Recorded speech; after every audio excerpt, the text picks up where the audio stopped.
Welcome to the Expert Speaker Podcast. We have our guest expert, Kachina Gosselin, aka the Course Whisperer. We're going to talk about how to build courses that sell and get the students to take action and have an impact. The biggest challenge for people making courses or people thinking about making courses is wondering, is it going to sell? And is it going to have an impact? And Kachina, the Course Whisperer Gosselin, is going to tell us how to solve those problems. Welcome, Kachina. Wonderful. Well, thank you for inviting me to this podcast. I'm very excited to be here. All right. How did you get into the course business?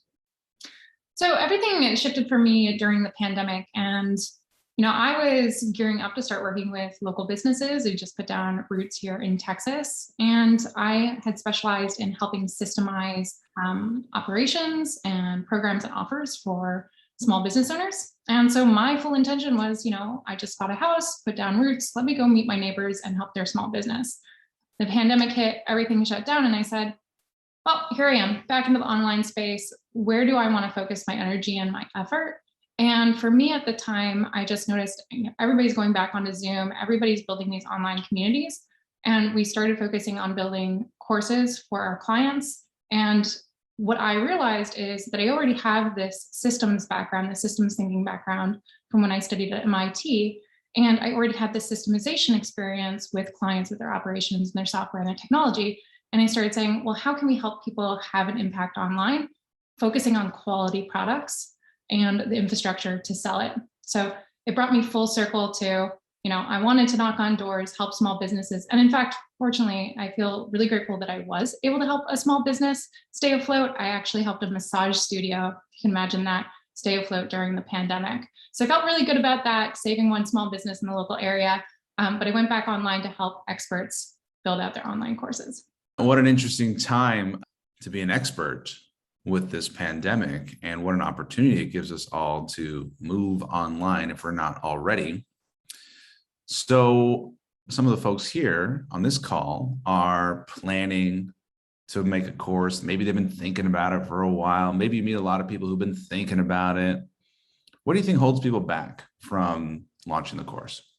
Well, a lot of the difficulty people have with launching the course is they're too good at what they do to know what people need, right? So this is what I call the expert's dilemma. And when you're sitting at home and you're living and breathing your work, you're doing client calls or contract work.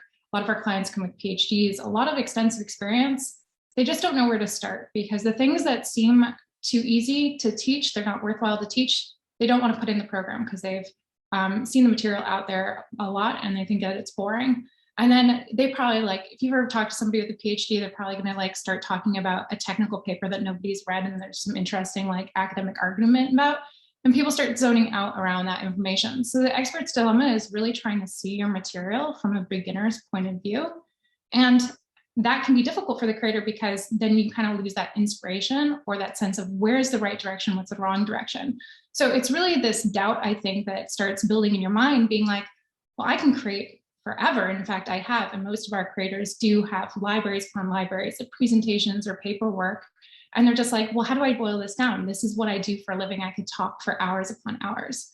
So this is where it's useful to have an support system come in and guide your decision-making process, because it's actually that you need to teach less, not more. It's just that when you start focusing on the less, you get that creator's block. So it's a little bit more than writer's block. It's like, why would I want to go on video? I don't feel confident on video yet. Or what do I put in the workbooks? What's going to be actionable?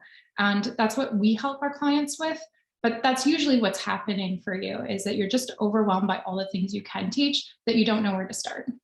Got it. So what's holding course creators back is that they have too much knowledge, maybe that they have a lot of already created content, and they don't really know what should be included for maximum effectiveness.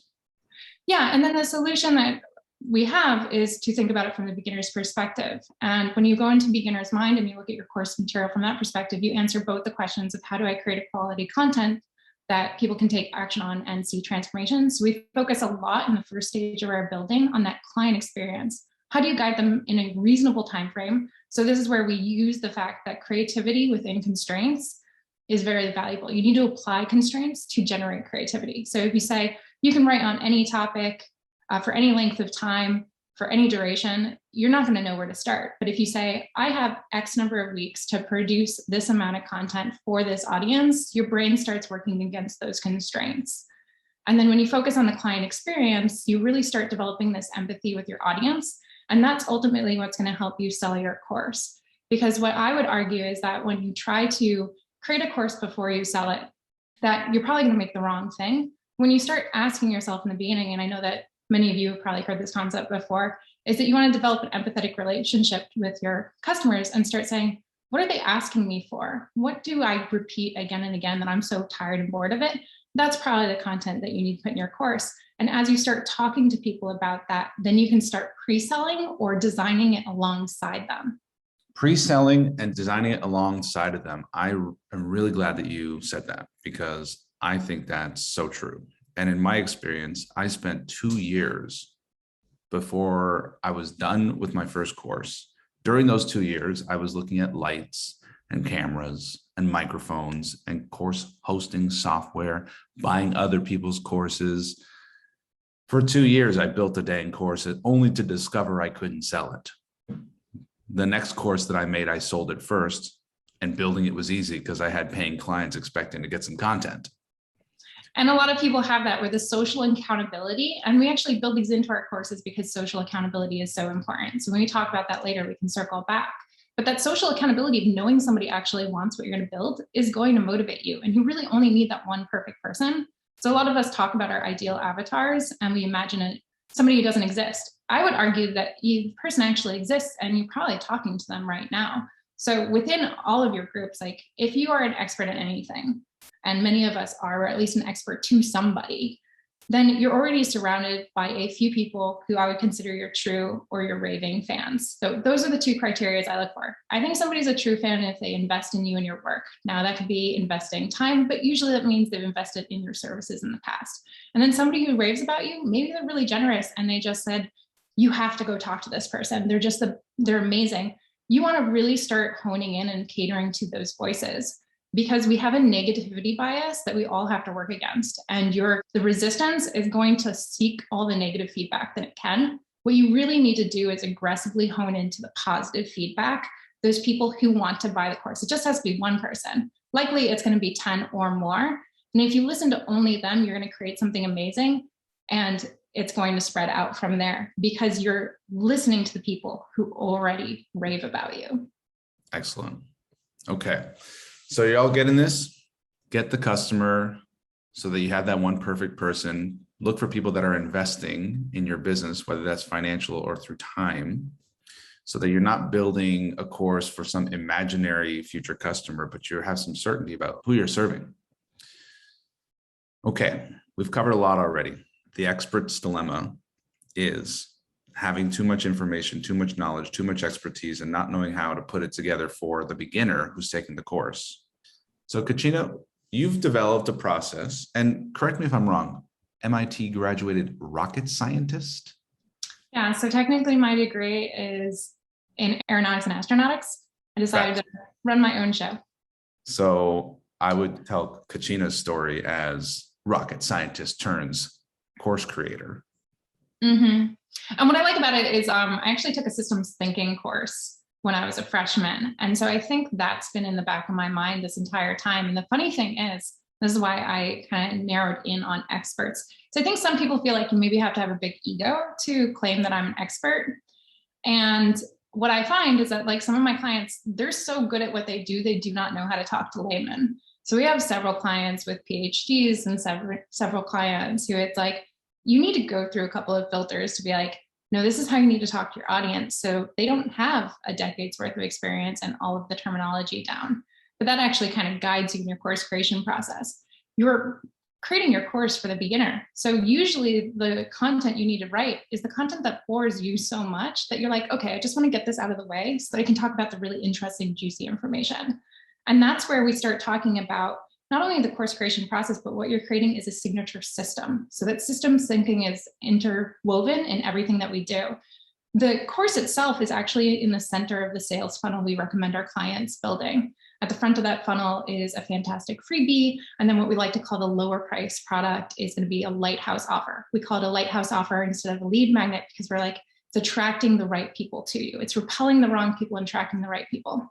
And then after the signature course, what you're doing is you're trying to prepare people to engage with you at a higher level. So if you have a high ticket program or a membership or some sort of mastermind, that's what you sell after the course. But what I like focusing on the course is because the core message that you're selling is always the same. If we jump to new idea to new idea to new idea, and many of us are novelty seekers. I mean, I build courses for a living. So I'm in fitness one moment and then career development and just like jumping around, is that if you develop this core system, you get to be known for one thing. And I know everybody here is an expert and wants to be known for one thing so that people can always come to you. When I think of this problem, I think of Majeed. And when I think of course creation, I think of Kachina. So that's what we try to do, is build this entire funnel so that you get to be known for one thing, and the course is in the center, but people can opt in at the lower end or the higher end, depending on the level of access they want to you. So there's a low end course, there's a higher end course, and there's the highest end, which is the consulting or coaching service.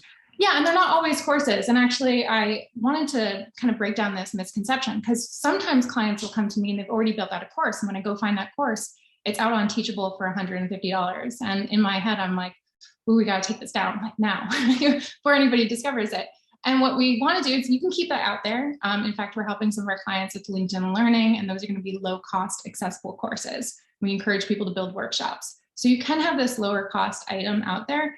But we want to remember that that's not the end goal. The end goal is that they're building a relationship with you and that they're going to do deeper work with you. But at no point do you have to convince them to buy into a program that they're not ready for. And what I found for a lot of mission-driven, service-oriented business owners, they give and they give and they give, and they think that giving means dropping the price. They want to get it into the hands of hundreds of thousands of people, so they lower the price. But what we've learned over time is that money equals commitment. And it's okay to offer lower price programs, but you understand that that's going to lower the commitment that individual has to that program. And so we really want to help allow people to opt in at the level of commitment that they're comfortable and provide elements at all price points. Amazing. I will share with you a little story. I met a guy called Jesse Elder at a conference. Started following on Facebook, watched a couple of his videos. Then he puts out an offer for a course, $47. I couldn't say no. So I bought this course and I watched this guy for hours. And I'm like, this guy's brilliant. I'm loving learning from him. A few months later, he puts out an offer and I'm like, I'm in whatever it is. It's a $5,000 program. And it included, I get to meet Jesse in Austin, Texas. And by this time, I've seen this guy on my screen for like 10 hours. So he's like, a bit of a little celebrity in my head. No problem spending $5,000 because I knew him so well. So what's my customer journey there? Free to $47 to $5,000. And if I had to predict my lifetime investments, because he has not gotten the last dollar from me, he's getting more dollars from me, right? So think for yourself, what's the customer journey like? And as Kachina said so wisely, the sale of the course is to build the relationship with the person. And as we all now have a vision for our careers, it's not over in the next quarter. Think about what's the 10-year, 20-year, 30-year vision of your client.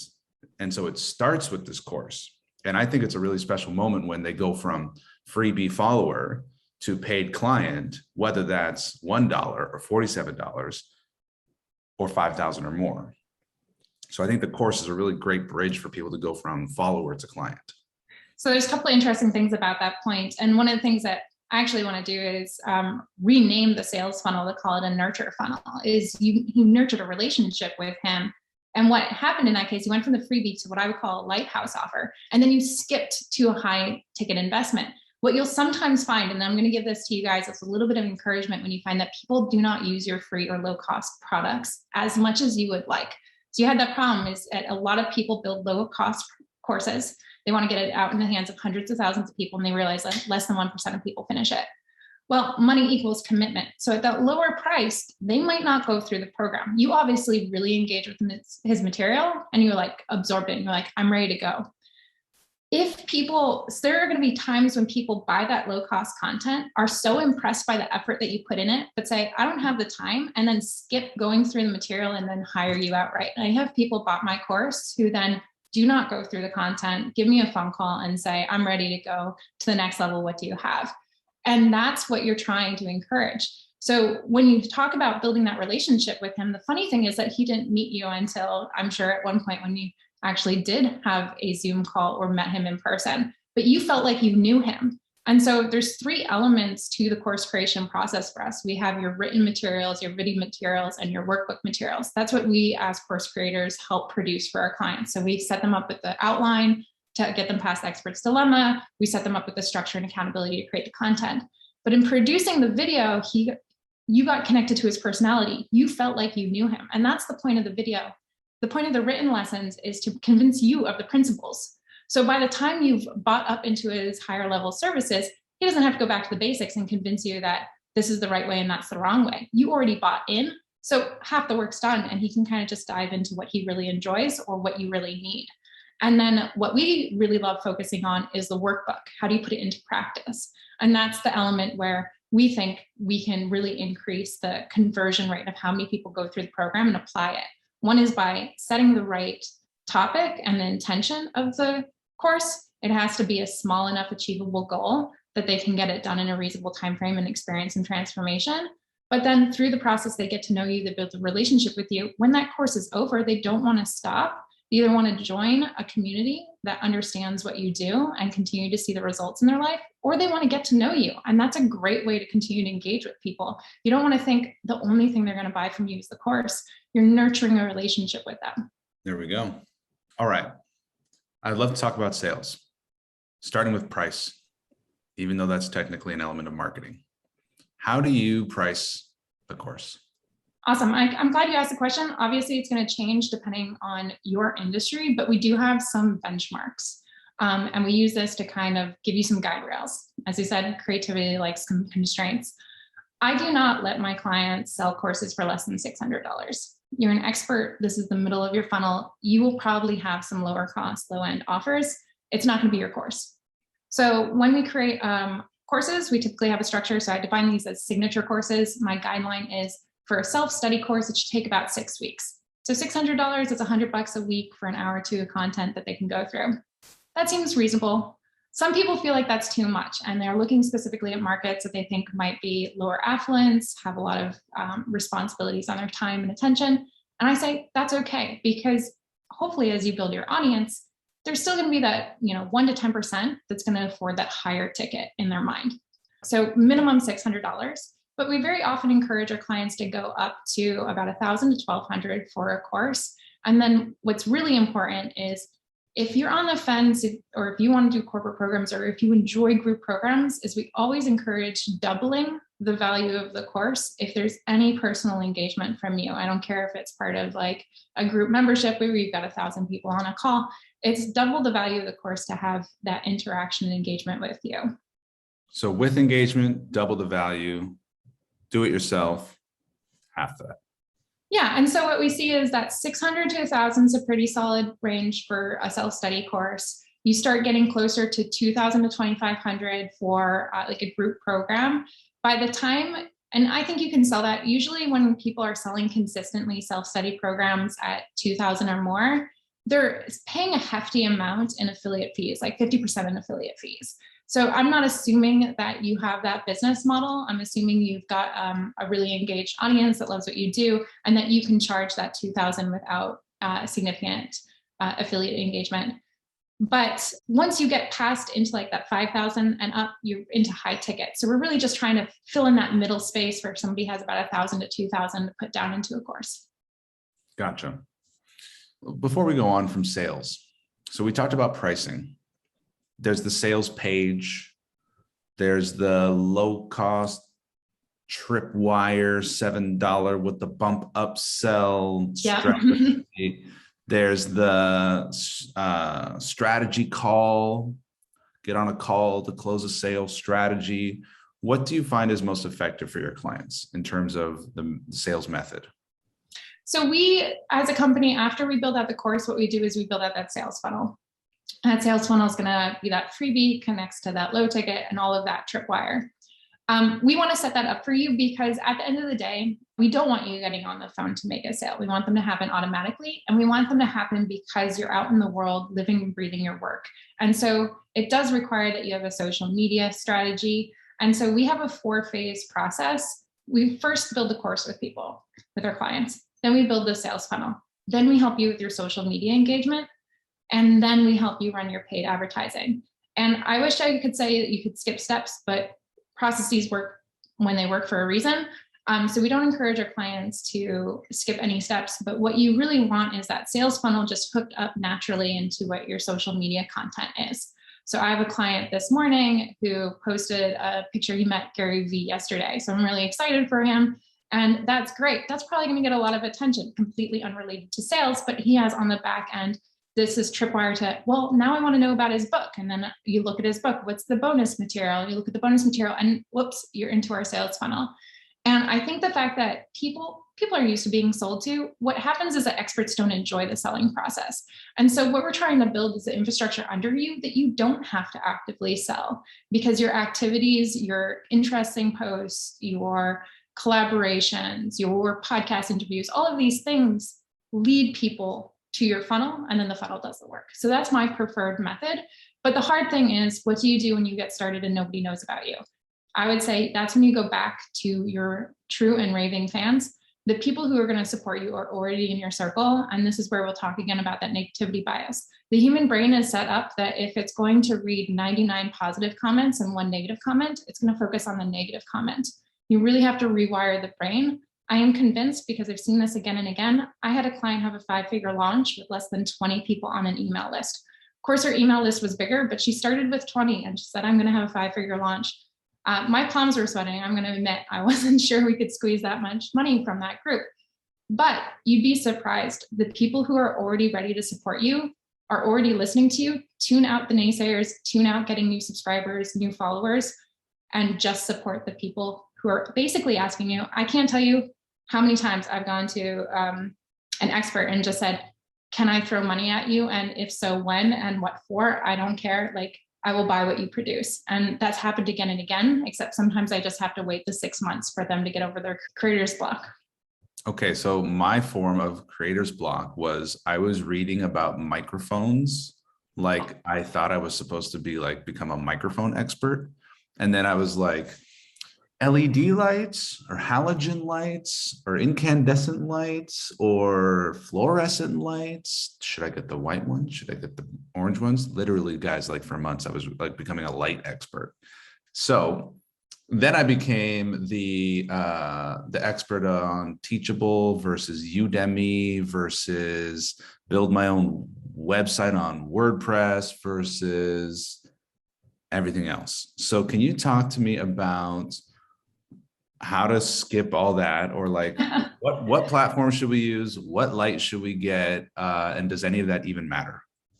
I'm so glad that you asked me how I could skip over that, because please do not spend months upon months asking yourself those questions.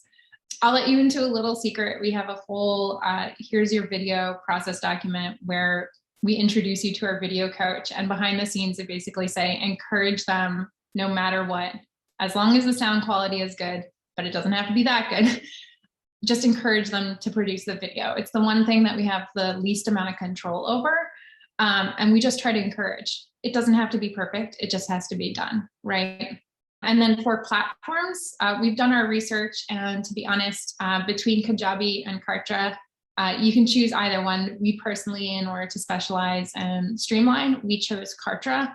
And there's some sales tax benefits that we're really interested in for our clients since they grow so fast.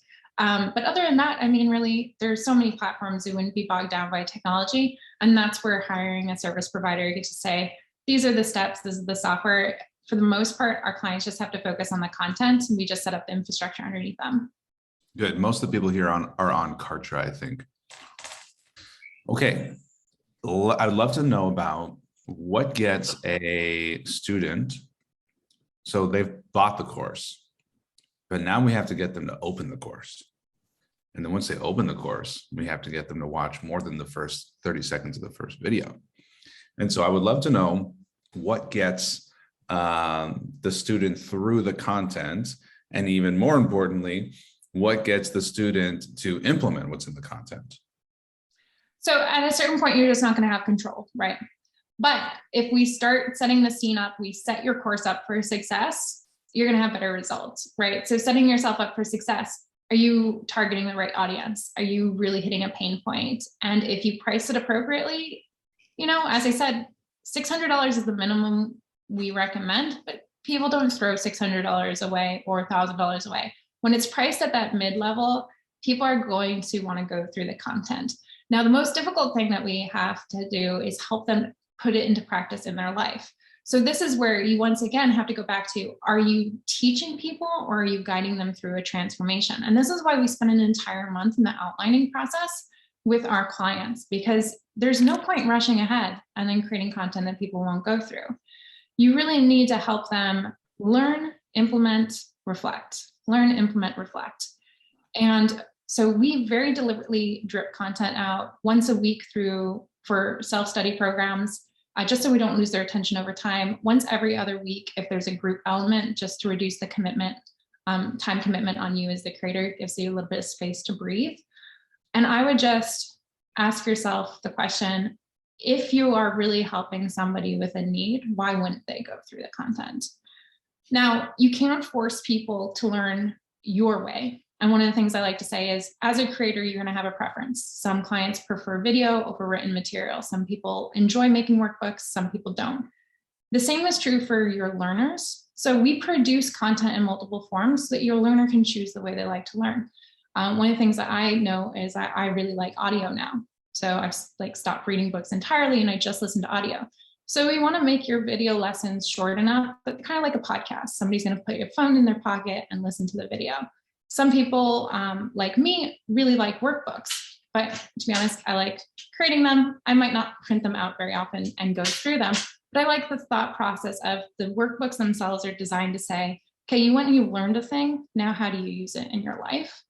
And we drip the content out because for people who are voracious learners or voracious readers, they will binge courses and take no action, the same way that they would binge a TV show on the weekend or read a book late into the night. So we forcibly drip out content because it's like, okay, if you're really motivated and this really solves a pain point, you have 30 minutes of video content. That's one sitting down session.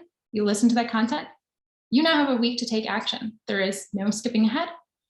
And my hope is that that really does help people pause and then implement and then see results. Because the last thing I want them to do is go through your entire course on a weekend, not take any action, and then say, well, that wasn't useful. Boy, that would frustrate me. But I am a binge learner. And I feel so satisfied when I've listened to 6 hours of the course. And then what am I going to implement? Listen to another course. Right. And I'm sure you have hours upon hours of podcasts or hours and hours of audiobooks. It takes a lot of effort to pause and then learn, right? And the other thing is you're going to have those learners that don't open the content. Now, if people aren't motivated, they're not motivated. So maybe it's not priced appropriately. I would actually raise your rates. The other thing is to add a community element. So very often we recommend that our clients add memberships behind their courses. And this is kind of to fill that gap between the high ticket offers. Not everybody is going to be appropriate for a high ticket offer. And depending on how you fulfill a high ticket offer, you can only take on so many clients. But you can have an unlimited number of people in a membership. And the beautiful thing about memberships, if they're set up properly, there is a social dynamic and people learn together and people reinforce the material together. And if you know you're doing it right, if your clients who then join your community and stay in your community start using your terminology that you taught them in the course, if they start teaching each other, oh, no, this concept is happening here, or this is what's happening there, then you've really converted a community that is doing the teaching for you. And the thing is, now they have relationships amongst themselves and they have a certain amount of pride from the recognition they get in that group, or they get a feeling of being supported when somebody answers a question and they get stuck. And they do that amongst themselves without even needing you. So you get to then be the leader of the community and the facilitator of the community, but the effort is minimal. That was very powerful. They join the course, they join the community, and they use the shared language. Sometimes I call this tribal language. It's like words that we know. And here in Expert Speaker, we have words like the boat. We all know what the boat is. We have words like Pain Island and Pleasure Island and signature speech. Who here has heard Kachina use tribal language? I've heard about 5 terms. What has she said? I love it. I love that term too, because already like I've read some of those terms in your book, but I'm missing a few and I'm like, I want to be on the in. You've read my book? I'm in it. Good. She also used this setup phrase. This is what I call experts use that setup phrase before they're about to drop their proprietary term. Lighthouse, Melanie says, drip out content, nurture sequence. I don't like to call it a sales funnel. I like to call it a what? Nurture funnel, right? She says, this is what I call the expert's dilemma. Fantastic freebie. I want one, whatever it is. It's fantastic. Fantastic freebie. So you can imagine what it's like in her community. Hey, send me your fantastic freebie. Hey, what's your Lighthouse offer? Right? So we're using a language that is shorthand, and also in using that language says that I am one of this group. Going back to a concept Kachina said earlier about experts who are so knowledgeable, especially I know this from academia, is that there's a tendency to want to use the tribal language of academia to show that I belong here. So you can imagine a intellectual person speaking at a conference of other intellectuals. It sounds like they're speaking a foreign language. And part of their underlying drive to speak that language in that way is to be accepted and approved by their pack, their tribe. And it's not an effective way to communicate to people who are not in that group. So we have here, Kachina, mostly doctors. And sometimes I hear them talking to each other on this call and I'm like, whoa, there's a non-doctor in the room, please. Right? So like, how can you say it so that I can understand it, which is a big part of education. Speak so that you're understood. So we've got the proprietary language or tribal language. So we're selling a course that's building a community. And then the last thing Kachina says was, you don't have to work that much because they start helping each other out. And one of the processes of education and implementation is learn it, do it, teach it. And so in this community, they're learning it and they're doing it, and they're also supporting each other by teaching it. I also want to point out something I really liked about implementation, completion, and impact that Kachina was sharing, which is this process of, I don't remember the terms exactly, Kachina. It's learn, implement, reflect. Learn, implement, reflect. Is that it? Yeah, that was the concept. Yeah. The reflect part, I do not have that built into my course. I do have that built into the way I teach. The way I teach, I go like this. Okay, I've got a concept. The first thing I'm going to do is I'm going to tell a story. And the story makes it visual, emotional, and memorable.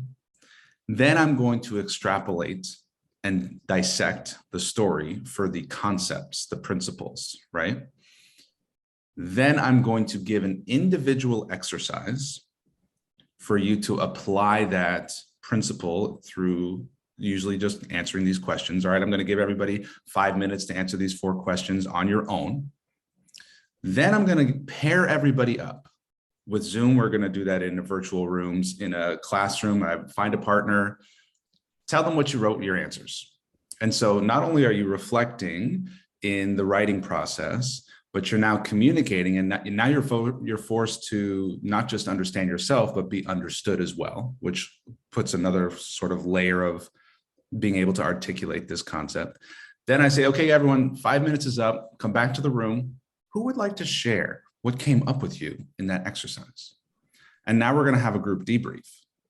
So story, teaching the concept, individual exercise, paired conversation and reflection, group debrief, and that's the concept. So with a course, I don't have the ability to facilitate all that. But now, after Kachina's wise teaching here, I'm going to go back, and I'm actually in the middle of building the 5th version of my signature course. I just keep building better versions because it just keeps getting better. And I'm going to consider, how can I put little rest stops? That's my tribal language. I'm coming up with that one right now. Rest stops along the highway on the road trip of learning, with little rest stops to pull over and say, okay, what did I just do? What did I just learn? How am I going to implement that so that, it sinks in? That's so beautiful. And what you were able to do in that teaching environment is what we're trying to facilitate in the course. Because when we say video is for personality, that's where that story and that emotional engagement comes in. They're going to be more emotionally connected if you do storytelling. And in our video scripts, we encourage, hear your professional stories, hear your personal stories, because sometimes it's the personal story, even in a professional context, that's really going to make the connection for you. And then the written lessons are the principles, and then the workbook is the practice. What I like is we do encourage our clients to add the membership, the community membership, to the course so that you can start building those emotional relationships. And so sometimes within the course material, you'll say something like, for me, it would be go and tell the group like a course that you've taken, an experience you had, so you can learn from it, right? Because before you go and build a course, you do want to reflect on the courses that you've taken, because you're going to want to be better than anything you paid for, right? And so we can build in those social accountability within the program so that they start building relationship in that community. Because say they go through the program over a course of a couple of months with access to a community, they're going at their own pace, they're teaching each other, they're reinforcing the ideas, they have limited access. So if they have a sense of urgency, they're going to take action now.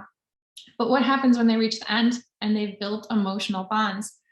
This is one of the reasons why I want to talk about online courses now and community right now, is that Zoom communities, these digital virtual communities, this wasn't a part of my life 3 years ago. And now it's a staple. It's not going away. And it's because we realize that when we create these cultivated environments, we get connected to people that I can tell you, it's difficult for me to find somebody in my neighborhood, in my town, in my city, who really understands what I do. But I can get on a call here where you guys could be all around the world, and I feel like I know you and that we can connect and we can learn from each other. So it's really emotionally rewarding. When you then go to remove access to that community, some people go, wait, I want to stay. Can I stay? And that's where you get a paid community. And when you get people into that, that's when you start having consistency as an entrepreneur. That's where you build your tribe of true and raving fans. And then instead of guessing what the market wants, just listen to your followers, listen to the people who already believe in you. And so it's this really powerful virtual cycle.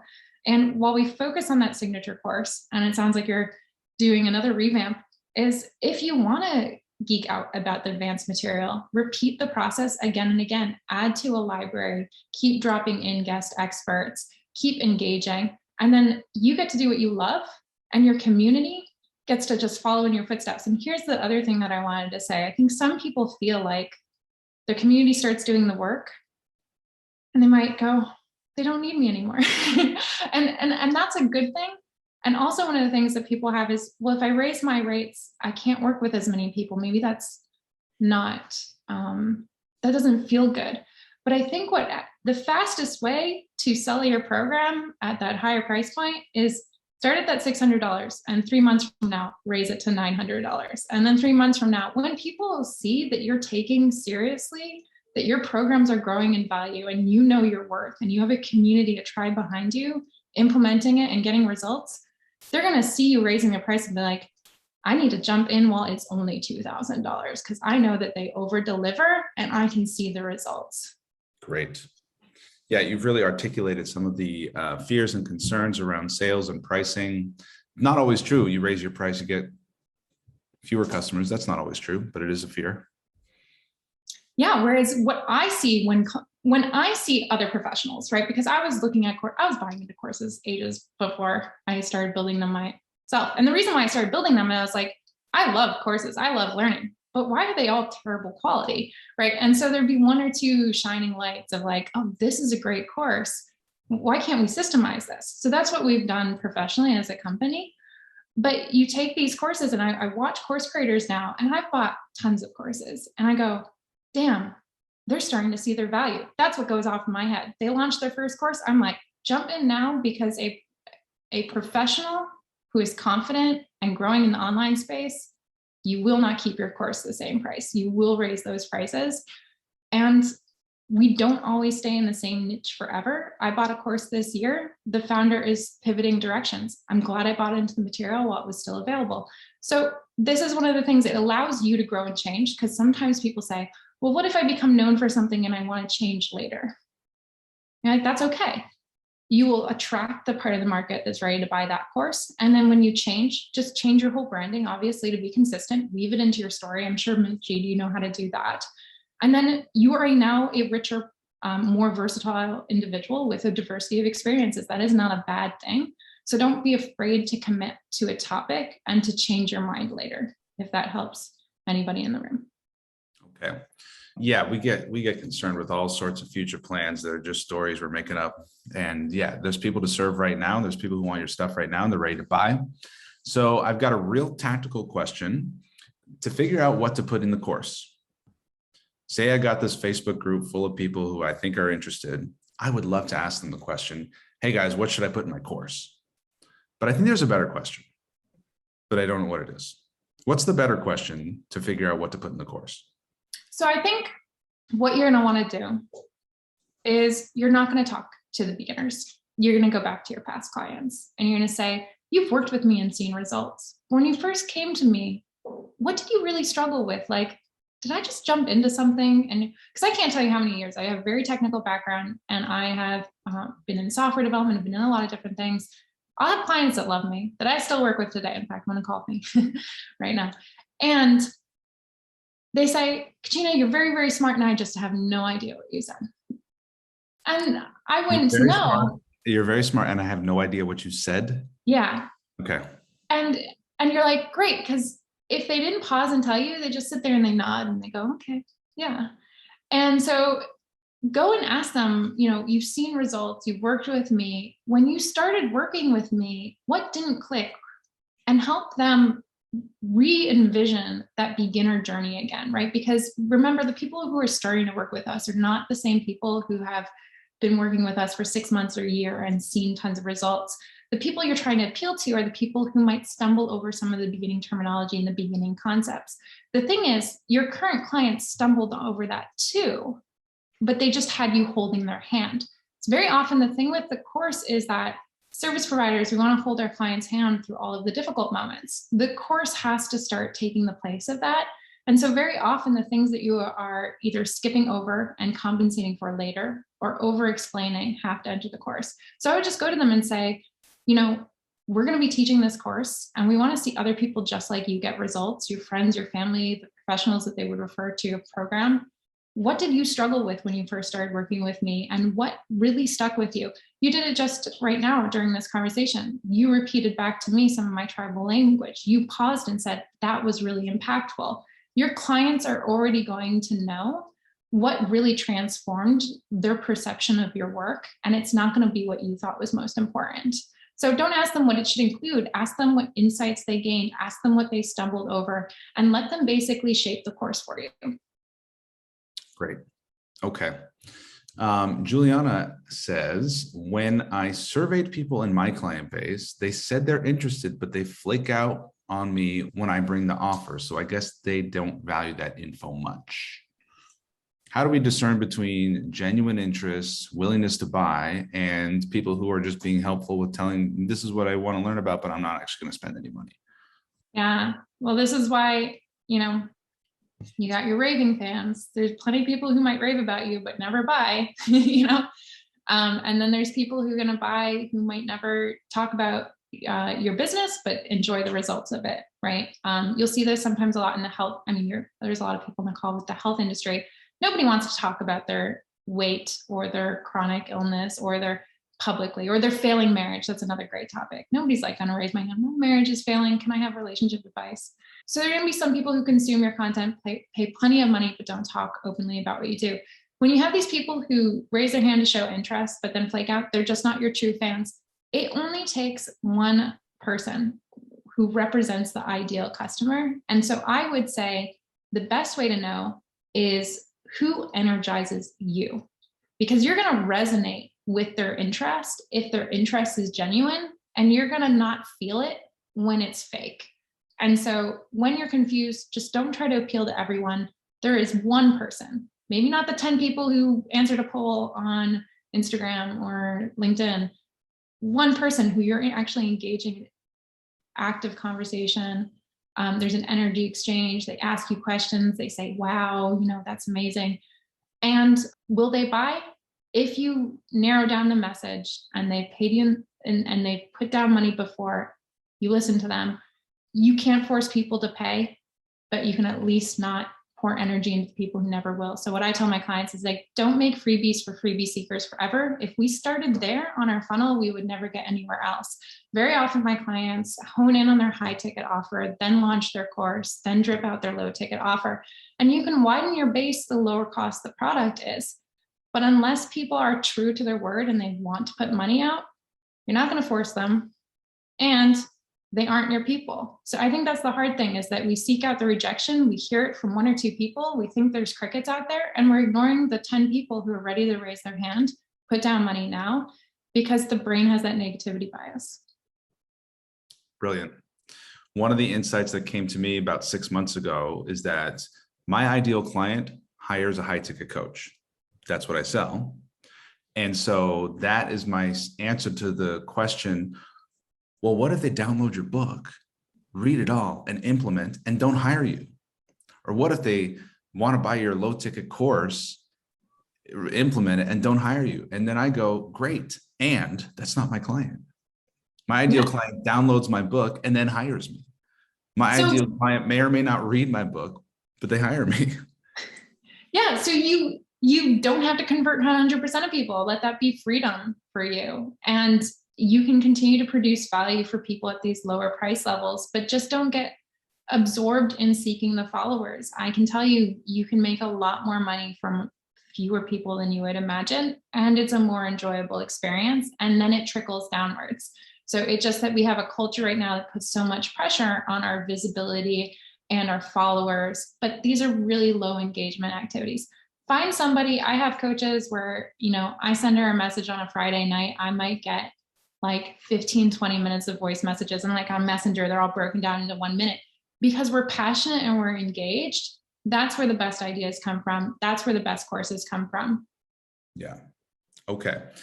If people want to learn more about you, learn more from you, or hire you to build their course for them or with them, what should they do?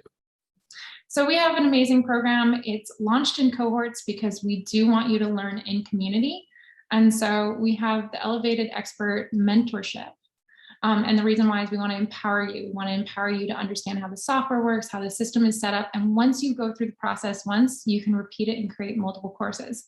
Now, we don't necessarily encourage you to do that, but create one course, build the sales funnel. And what we want to help you do is go from exhausted to elevated in your business. You get to focus on what you love to do.